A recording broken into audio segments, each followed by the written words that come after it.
Here's Jay. I did make it today. Oh, I hear some back talk there, but it ain't from me. That's okay.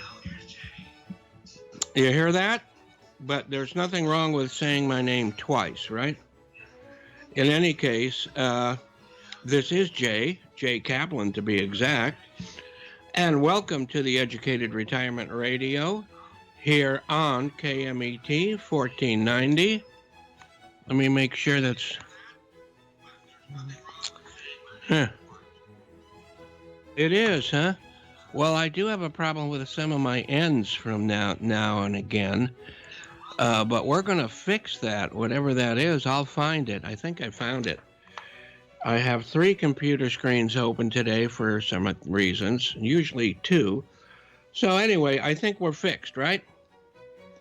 So listeners only have to hear me once instead of me echoed out there. So welcome to the Educated Retirement Radio here on KMET 1490 AM, where we contemplate retirement and how to best prepare for that retirement and how to best stay happily retired. And you know what's famous about this day, Sean? No, I don't. It's Friday the 13th. Oh, besides that. Yeah. No, there ain't nothing besides that. Well, the only thing that's famous about besides that, it's the day of the Educated Retirement Radio. So other than that, this is Friday the 13th, and there's even a full moon out there. And me, I'm not retired, so I need a lot of guests to help us with our answers. We'll discuss tools to make retirement better, easier, and hopefully a lot more productive. So write this number down. You're going to need it if it's not today. It's one of these days. 866-955-2233. 866-955-2233. And that's really an anytime number. I call it an off-air number because there's a different on-air number. And you can call 866-955-2233 right now. And like I said so many times, I just like saying, I don't know why. I won't answer because I'm here on the radio. So remember to call, visit the email, or email me. Email me at bestloantoday@gmail. Bestloantoday. That should be easy to remember. At gmail.com. And remember to visit www.drheckham.com, or that's Heckham, HECM, Home Equity Conversion Mortgage, although I like to think of it as a program more than a mortgage. And even though this is longer, sometimes it's easier to remember because you're listening to the Retirement Radio Show. So this is also www.theeducatedretirementradio.com. So visit the YouTube channel link about halfway down the front page. There's a lot there, including the shows complete and just separate sections of the guests. So if you want to get to the meat and potatoes and forget me, it's there. It's easy to do that. And there's a bunch of little shorter snippets of things I think are either funny or interesting. So lots and lots of pages of information, most of which are professionally written, which means it wasn't by me, but some is definitely by me. And ask me for a free look at what may work for you. The reason is always simple. It's education. The cost ain't nothing, or close to zero, if not beyond zero. The time it takes is up to you, and I promise you a fast and easy review for what you better know, your opinions and future choices. You better know what your opinions are for those better choices. I think I said that, but in any case, knowledge is power. So I will always respect your information. And I heard something good about respect, which I'll bring back a little bit later. And I'll never keep bugging you. And if you want to just go on Best Loan today or just email me, you'll get returns by email. And you'll get them only when you want them, or unless you request, the regular videos and things like that. So luckily, yes, I have a day job. I work as a loan officer at the Loan Source. My NMLS number is 834565, and my Department O Real Estate number is 792630. So I want and I need your input and ideas and subjects to talk about here on the Educated Retirement Radio. Whether that subject has to do with the HECM or any other reverse product or any kind of lending at all, anything that affects us, let's talk about how to enjoy a better life and to improve ourselves. And of course, I don't always need to talk about finance, okay? I also like to talk about music, movies, electric trains. Hey, they're coming back. Of course, don't forget UFOs and Bigfoot. That's a big subject, too.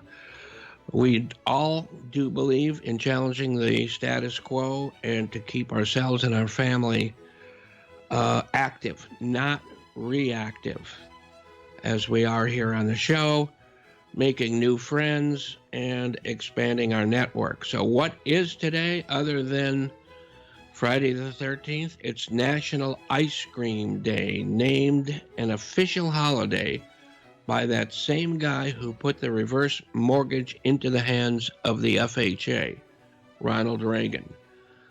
What's your favorite flavor, Sean, if you're listening?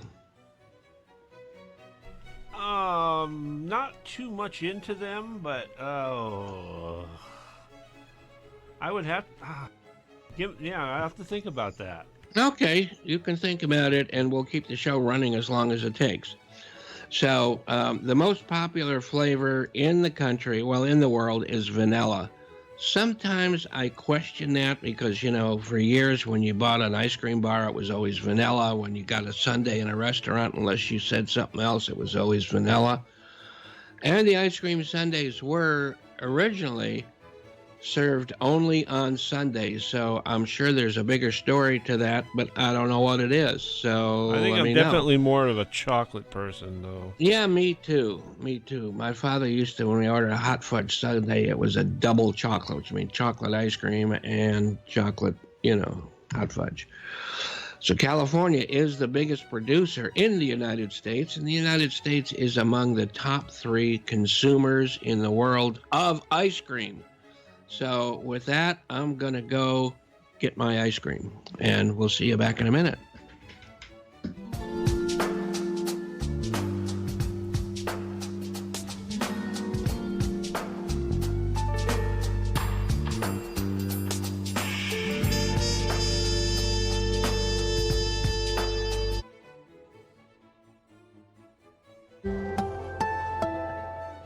Take KMET 1490 AM with you everywhere you go by downloading our free smartphone apps found on the KMET website, KMET1490am.com. You can also go to the Google Play Store or the Apple App Store on your phone to download the free app. Now you can listen live or play any of your favorite programmers' podcasts using your smartphone. Don't miss out on the free KMET smartphone apps. Go to KMET1490am.com and download your free phone app today. All right.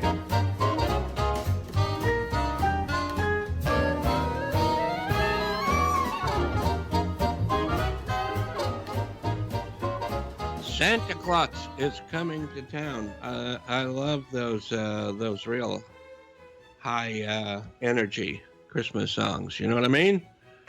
So welcome back to the Educated Retirement Radio Show here on KMET 1490 on what day? Friday the 13th. Now, people will point to King Philip and the Templar Knights as the reason for the date being so infamous or famous and unlucky. But I'm going to go for the movie Friday the 13th. I'm going to put that in first place. And believe it or not, there is an all-day marathon right now, which I'm sure, Sean, you've got going in the background, of all of the Friday the 13th movies. They started out, the first one was directed, is this you? Sean S. Cunningham. I don't think that was you.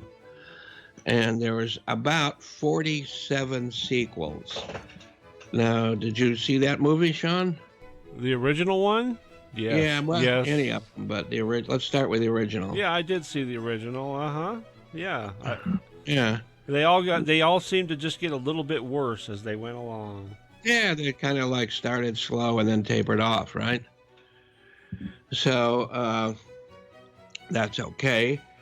But they certainly do have a pretty large following. Now, I was never, when they first came out, I was never, ever a big slasher movie kind of guy. And I'm still, so-so. Depends on the story. I love horror movies. I think we've talked about that before. And remember our guest, Lori Argenta, who was the tax person that loves horror movies also. But there's a whole marathon of Friday the 13th going on right now on Sci-Fi. So also, there is other things that happened on Friday the 13th. And one of them is, well, I'm trying to get this, no, forget that. One of them was that heavy metal music was born on Friday the 13th in 1970 with the debut of Black Sabbath's album of the same name. So how about Black Sabbath? Sean, are you a Black Sabbath fan? Yes, very much so. So did you know that was part of Friday the 13th? No, I did not. Well, see, now you do. Now, I wonder, given the name Black Sabbath, and in reality, metal music is kind of more fun than, thinking what a Black Sabbath should be, but maybe they put the two together. And there's some other good things that happened on Friday the 13th, such as Friday the 13th was the official christening of the Hollywood sign that advertised a new housing project called Hollywoodland. And that Hollywoodland area is still up there. And the sign used to say Hollywoodland on it, but the land is no longer there. The land has gone back to the land, and Hollywood is still there. But it's a cool little area up there. It's got its own little bitty downtown and whatever, little restaurant, things like that. And yes, just very close to where the Hollywoodland or the Hollywood sign is. If you're looking at it, the Hollywood sign from the only side of the hills you can see it from, that specific Hollywoodland area is just to the right. So it's good to take a drive up there once in a while. So that area, like I said, is still there. And also, what just happened today, as far as good things, is there was a groundbreaking bill to lower prescription prices. That bill was passed by the House of Representatives, U.S. Congress, yesterday. And it's announced today on the 13th. So be sure to jump over to both the YouTube channel's link about halfway down the front page of the educatedretirementradio.com, and also take a look at the blog. We're not talking about The Blob, which was another horror movie that I love so much. Blog. And we'll come back to that in a bit. But I'm going to post the entire story, what there is of it anyway, about the bill to lower prescription prices on there as soon as the show is over. And there's so much more there to read. So I will get back to knowledge is power. And speaking of ice cream and Ronald Reagan, let's get into why do the home equity conversion products, like Heckam, have such a stigma? Well, people ask me if it's the kids. First thing they think of, it's those rotten kids that want to keep everything for themselves. No, that's not the problem. I have almost never come across that problem. I usually come across children who want their parents to have the best life that the parents can have. So, these kids realize that it is the best for the parents and it's the best for them. So, when it comes to quality of life for everyone, and of course, it gives the estate much more ability to stay alive, to stay in place, and to even grow. So they really do want their parents happy and as healthy as possible. Living at home will help that to happen. I think that's been shown. Maybe we've talked about that kind of thing several times here on the show before. So, it's going to give the legacy a chance to survive longer and even grow larger. And our guest from a couple of months ago, you know what? He was a guest a couple of months ago, but he was repeated last week, was Philip Walker. And he educated me on some of the reason of why there is that stigma and why it exists. And that has to do with a loan that banks had that was called a reverse mortgage. That was like in the 60s, 70s, 80s, maybe a little bit before. And definitely before that, there were a lot of private lenders that had those. And they were targeting, I'm going to have this coffee target me here.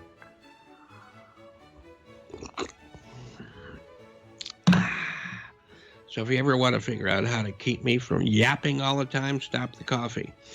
Anyway, it targeted strapped people who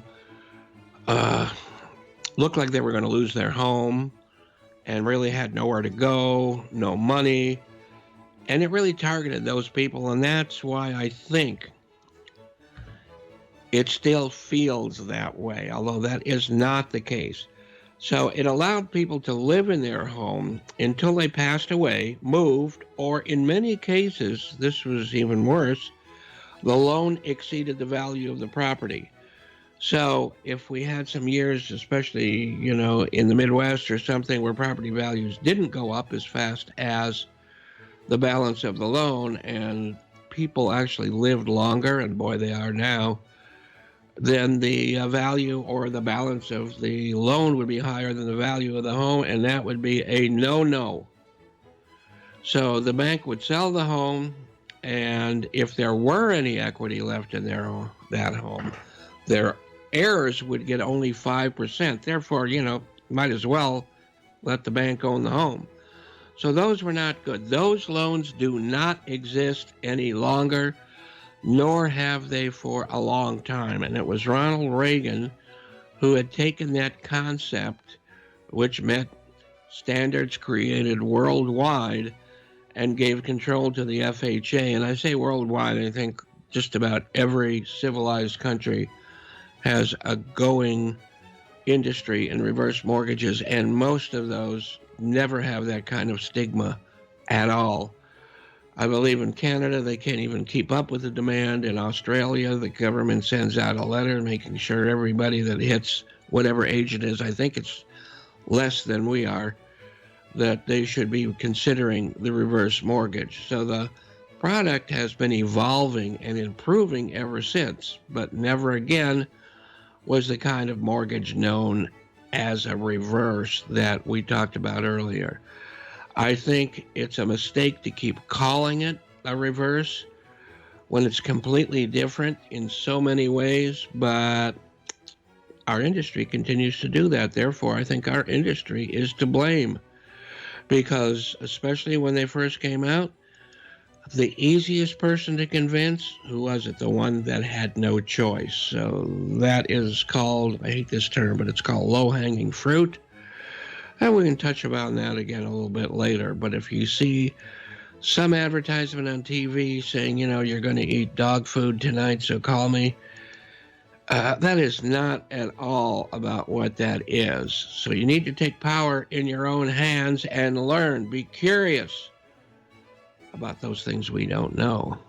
And that goes for things we don't believe in. So remember, a reverse mortgage is not a belief system. It's just math.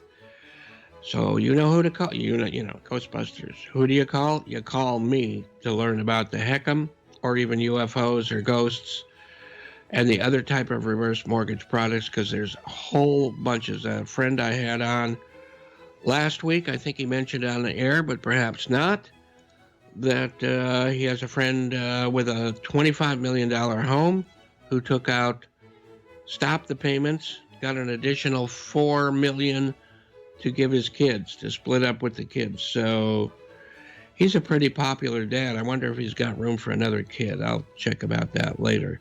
So I think it's probably about break time right now. What do you say, Sean? Yeah, we're getting pretty close. All right, because we got maybe another break to fill in here too, but you'll tell me as we go. So let's take a little break, get yourself some coffee, or do whatever, and we'll see you very soon.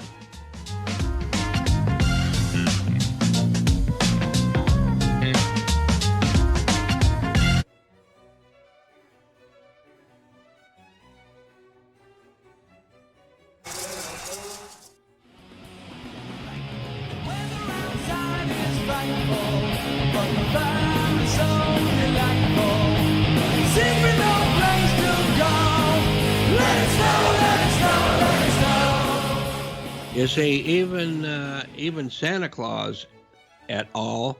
Was happy that Black Sabbath came out and introduced the rest of our world to metal, heavy metal, not the kind of metal my brain's made out of, because that's kind of twerpy. But you know whose birthday it is today? It's not mine. How'd you like to have a birthday on that? No, it would always, it wouldn't always be on Friday, but you know what? So be it. Christopher Plummer was born on this day in 1929, so he's been around for a bit. And he studied to be a concert pianist. I like trying to pronounce that word. A piano player, and then took acting classes, ending up on Broadway. And of course, you know his biggest claim of fame, right? The Sound of Music, which won 5 Oscars.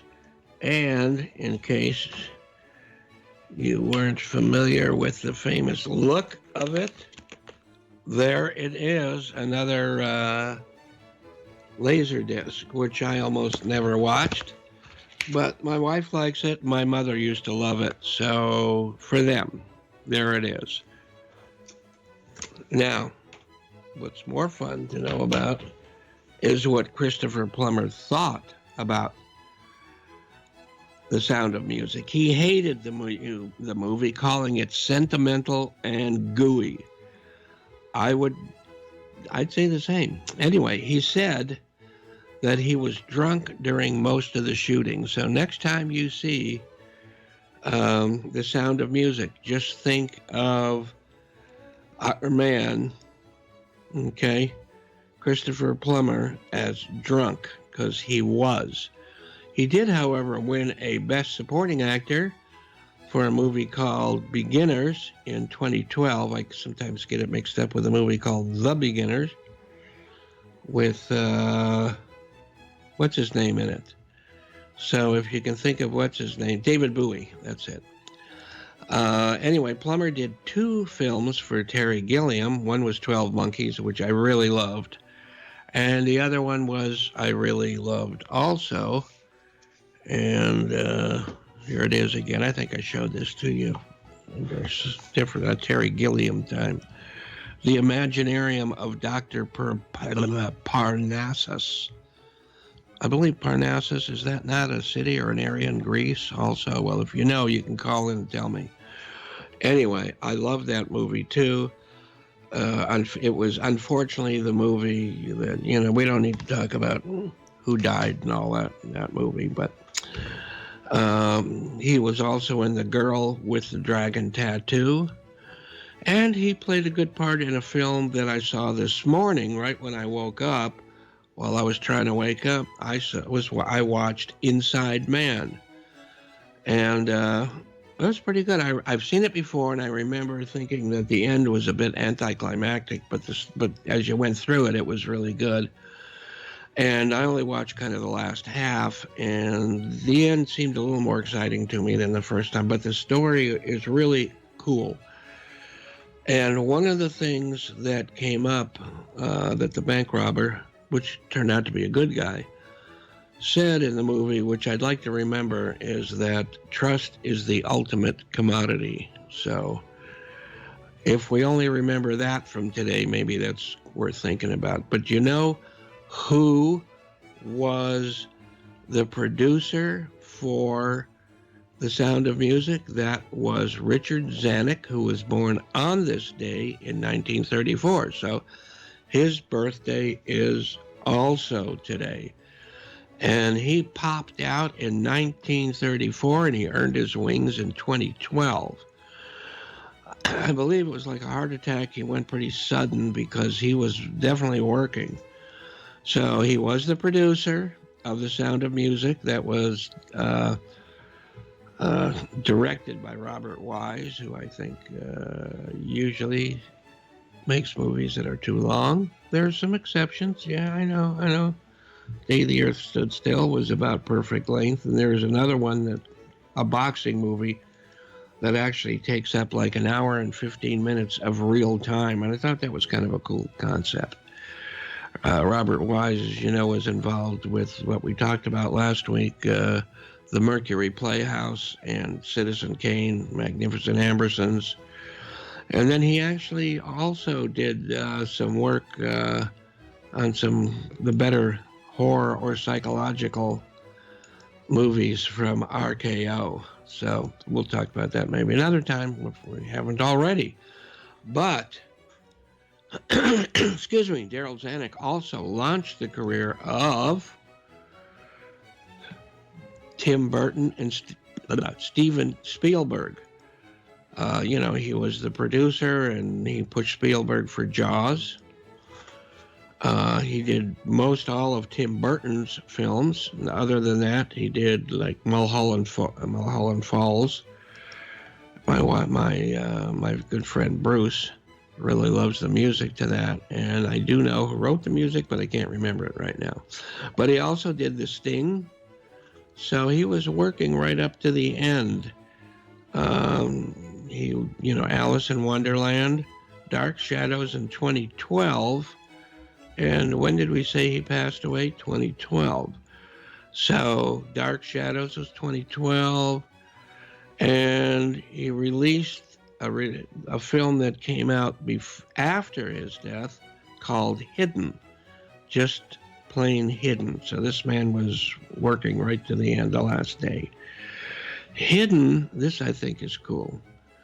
Hidden was written and directed by the Duffer Brothers, or Doofus Brothers, as I pronounce it. The Duffer Brothers of Stranger Things fame.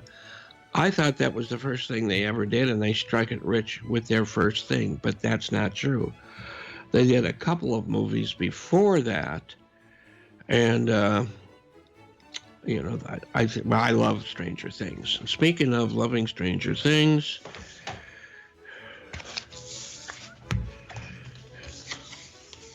not now. Vinyl, 2-record set. Okay. I want to take a look at the record itself. There's that one. And I believe this one's a little different. Maybe not. And it comes with a whole bunch of trading cards, which, if you're good, I'll show you another time, because we don't have all that much time. But here's another record with different music, different insert. And let's take a look and see what this one is. Yep, that's a bit different, but that's cool. And it's really good music, too. Anyway, we were talking about the movie Hidden. There's also a movie I really loved called The Hidden. The Hidden was 1987 with Kyle MacLachlan. And Fallen, which was a movie with Denzel Washington, who, by the way, was in Inside Man, was a complete ripoff of The Hidden. So, one was with aliens, the other with evil spirits, but I mean, just a complete ripoff. And just to roll this down, let me just tell you that Tom DeLonge was born in 1975, famous for Blink 182, which I don't really remember, probably Sean does, but he was named UFO Researcher of the Year by Open Minds and founded the academy called To the Stars Academy of Arts and Sciences, and those are the people who brought us, I thought, that great, maybe the best of all the UFO programs on the History Channel, and that was called Unidentified with Luis Elizondo. Elizondo was the head of ATIP and ATIP, and got into a lot of Skinwalker Ranch. DeLonge was also involved with Bradshaw Ranch, which I've been to, and we could talk about for another hour.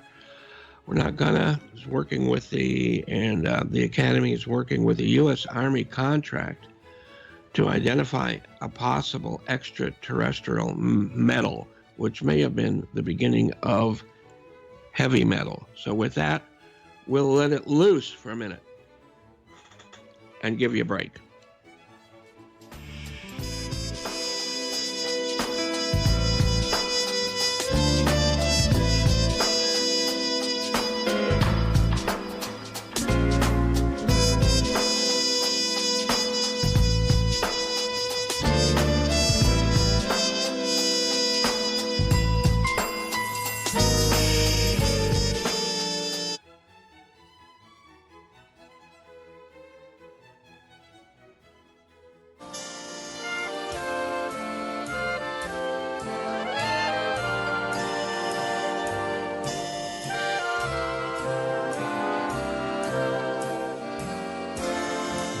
I'm sorry, I'm just sitting back and listening to the music, which I can do for a while.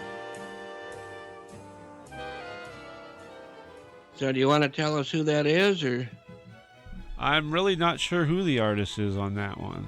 Okay, but at least we called him an artist, right? Oh, I forgot about the delay. And there must have been a cloud that came in through the door, and got me on that.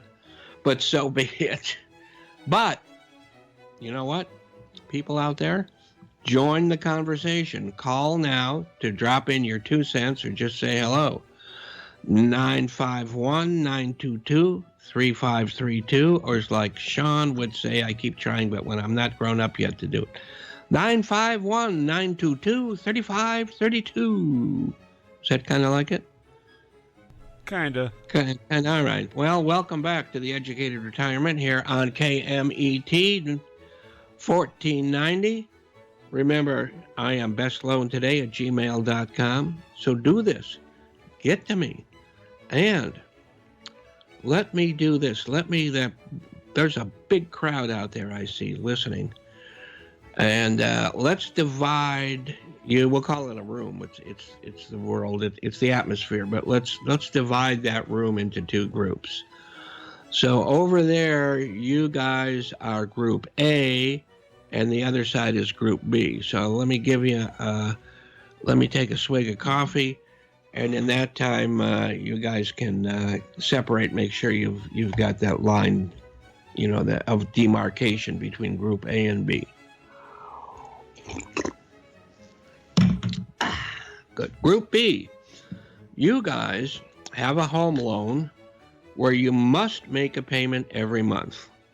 If not, you get, a reminder and then a nasty letter. And then if you cannot make your payment for any reason, emergency or whatever, for a few months, for any reason, you're facing foreclosure and could lose your home. And to save it from happening is you have to come up with all the back money at one time. So they have to remember to make that payment or to keep track of automated payments. And most of all, they have to have the ability to make every payment. That was, I said, what, Group B? Group A now. Group A, on the other side of the room, can make any payment they wish to make, whenever they want, or they can make no payment at all. They can save the monthly money or cash for whatever they want to do with it or invest it. Or if the tax situation says best to get the tax write-off, you can do that.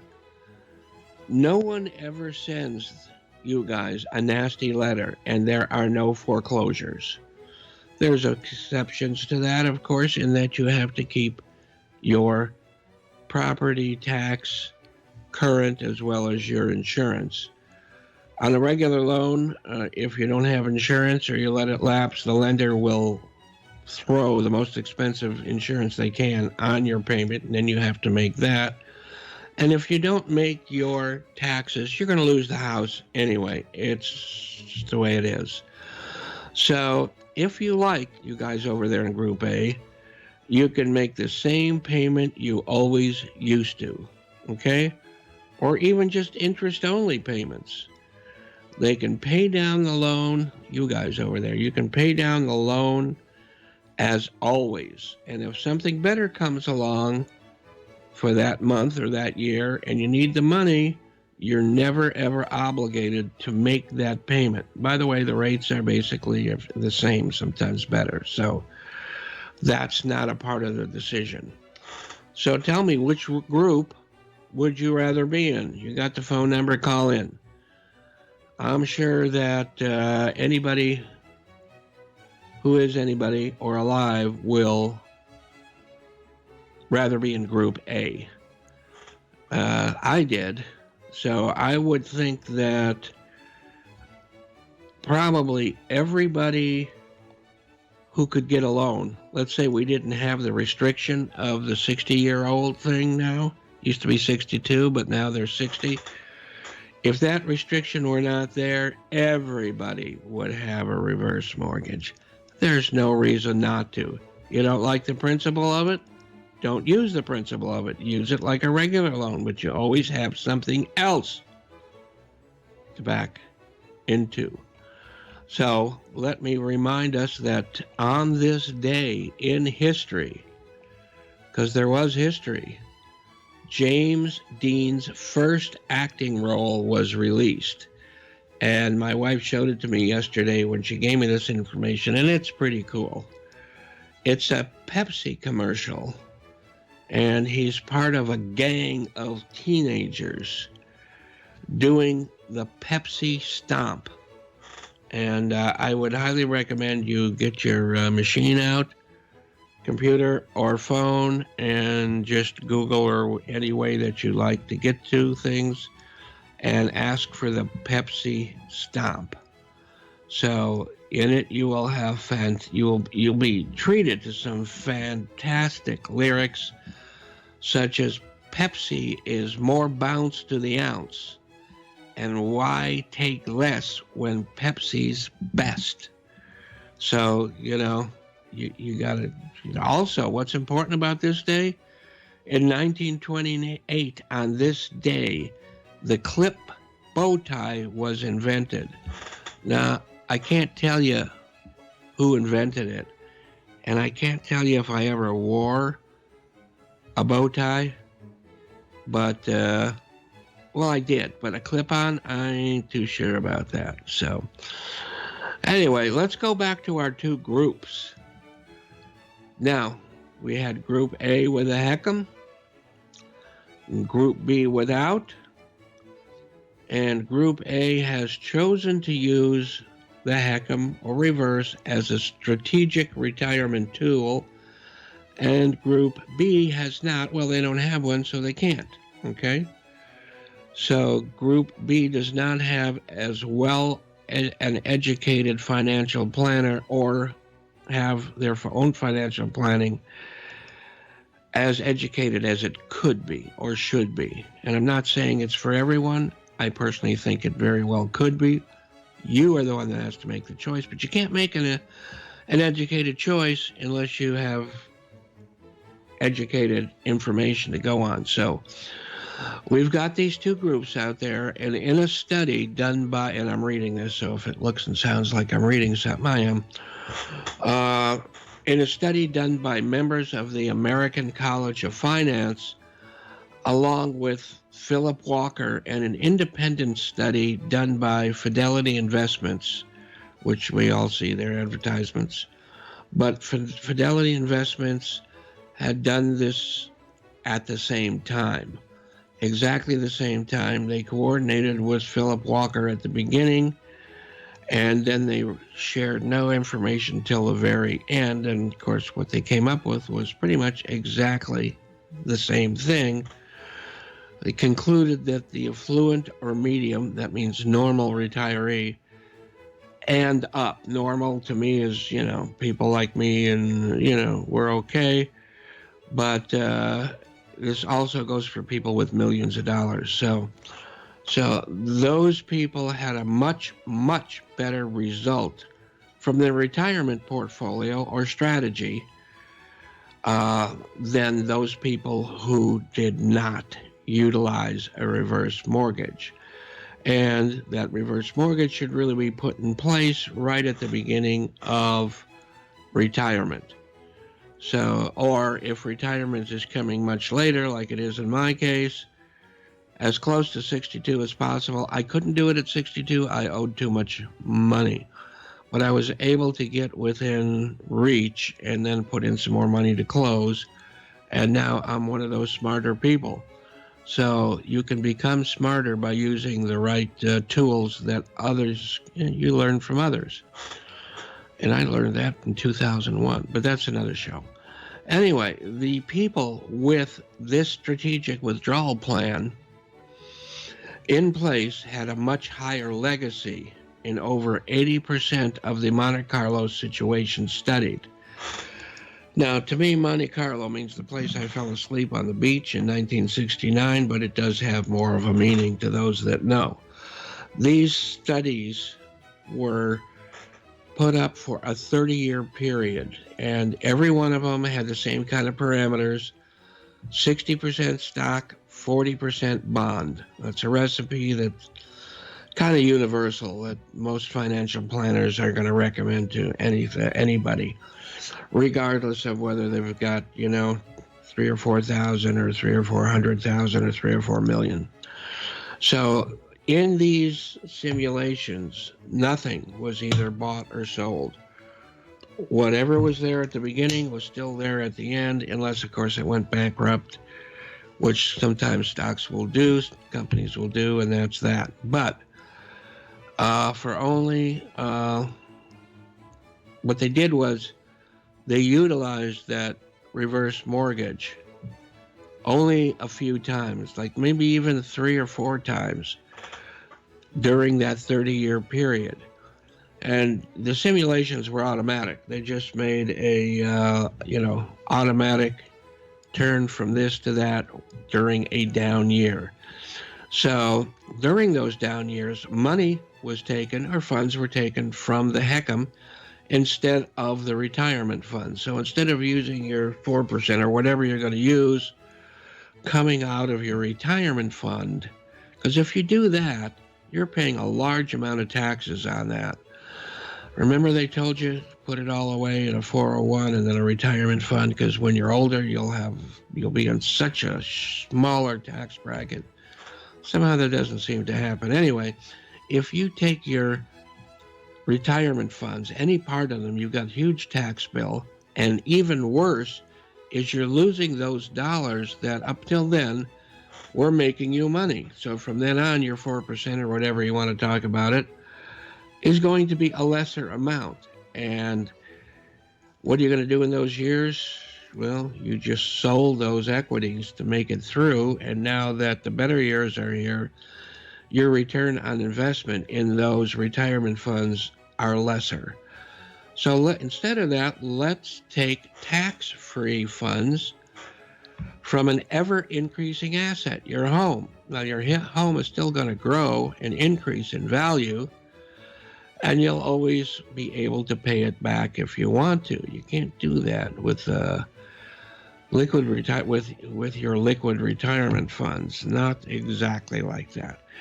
So in those successful cases, the equity in the home may have been a bit lower, even though the equity kept growing. But the value of the overall legacy is so much higher. So that is the lesson. So which group you want to be in? You can run around from one side to the other if you want to, because on this show, you're allowed to change all the groups you want to change. So I'm just told now that I had 1 minute. So I will tell you, you know what the average Social Security benefit is for the United States in 2019? It is $1,461. We're not going to talk much about that, but this is the first generation to face saving for retirement basically on their own. And that is a big subject to get into in the near future. But for the real near future, thank you so much for spending this hour with us. And I really hope you have a great weekend. I'm going to try. And I should tell you, we'll go back to Henny Youngman here. My boss told me to have a good day, so I went home. Hope you're all having a great holiday, Christmas, Hanukkah, you name it, whatever it is. I hope you're enjoying it with the family and everyone. And Kaplan will be here on the same corner in front of the cigar store next week. Except I might buy a cigar or two this time. Take care.